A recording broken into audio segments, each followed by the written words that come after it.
Picture this, the chaotic, deafening docks of a 19th century American port.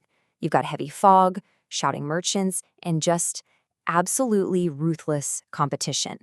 Welcome to This Explainer. Today, we're looking at a literal masterclass in hustle. We're going to explore how one of the most powerful empires in modern history wasn't built in some fancy boardroom. No, it was literally salvaged right out of the trash. And that brings us to the central mystery we're unraveling today. How in the world does a 14-year-old boy, a Russian immigrant who arrived in America with zero money, zero connections, and literally not a single word of English in his vocabulary, step into this high-stakes, cutthroat arena and completely take over? I mean, how do you go from picking up rejected fruit from the gutter to eventually controlling entire rail networks, shipping fleets, and the very fate of nations? Section 1. A boy, a dream. America. To understand this massive empire, we first have to understand the profound desperation of the kid who built it. Born in a small village in Western Russia in 1877, Sam's world completely shattered when he was just 10 years old and his father passed away. Plunged into severe poverty, survival became this daily, agonizing struggle for him and his mom. By the time he's 14, in 1891, he makes an unimaginable choice. He gathers whatever pennies the family has, buys a one-way ticket, and embarks on a brutal 15-day sea voyage to America, completely alone. His only lifeline? A single scrap of paper in his pocket with a distant uncle's address. Now, upon arriving, Sam didn't just magically find success. He found a mop.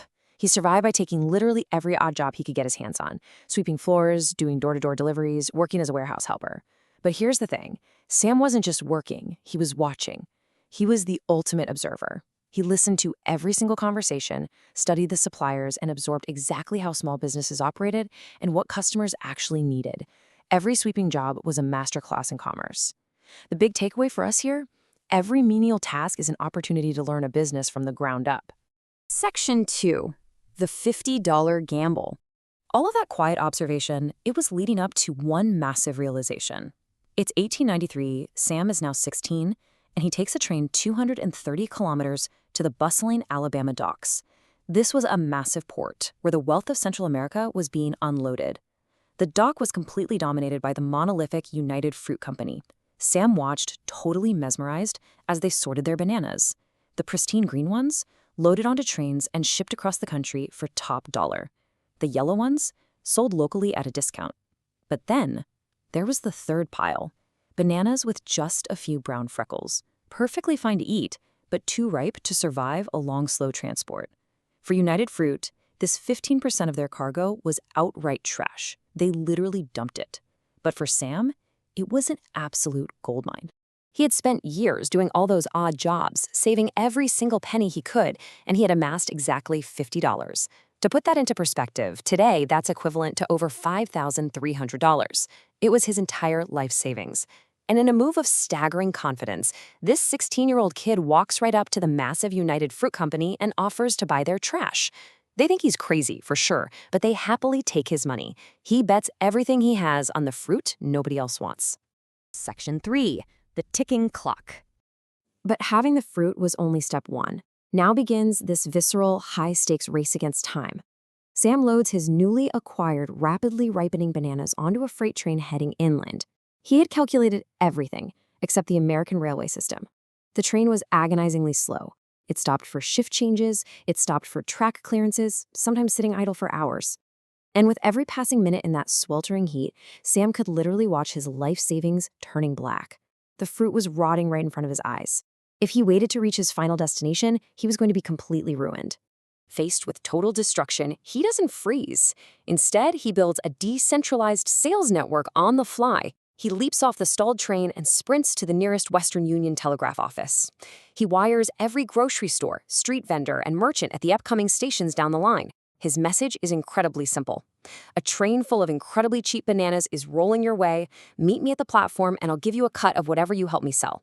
The lesson here is absolutely crucial. When the system threatens to destroy your investment, agility and an immediate pivot can literally save your life.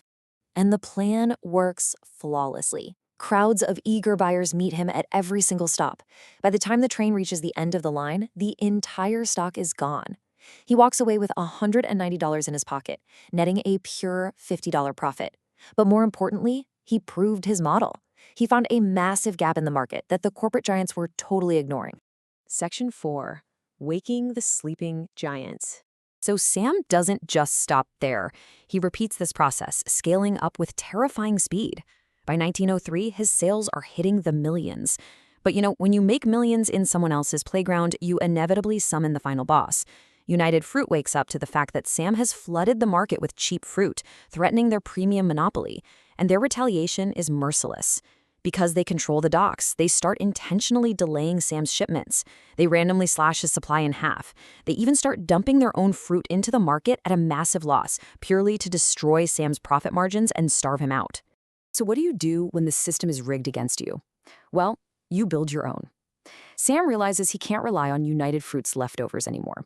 He partners with an investor named Ashbel Hubbard, and together they buy a small shipping fleet and a company called the Cuyamel Fruit Company, which owns 100 acres of land.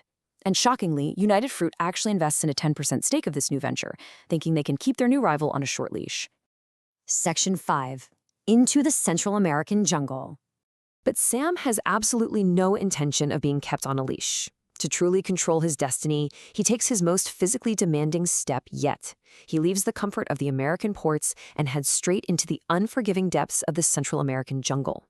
There were no ready-made farms waiting for him down there. There were no boardrooms. There was only unbearable heat, deep, suffocating mud, venomous snakes, and the constant, deadly threat of malaria. Sam was literally risking his life to understand the ground reality of his product firsthand.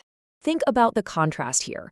While United Fruit executives sat in plush, distant offices reading sanitized reports, Sam Zumari was waist-deep in the mud, he cleared trails with a machete, he planted seeds alongside his hundreds of hired workers, and he personally negotiated with local government officials and power brokers. He even built villages for his workers.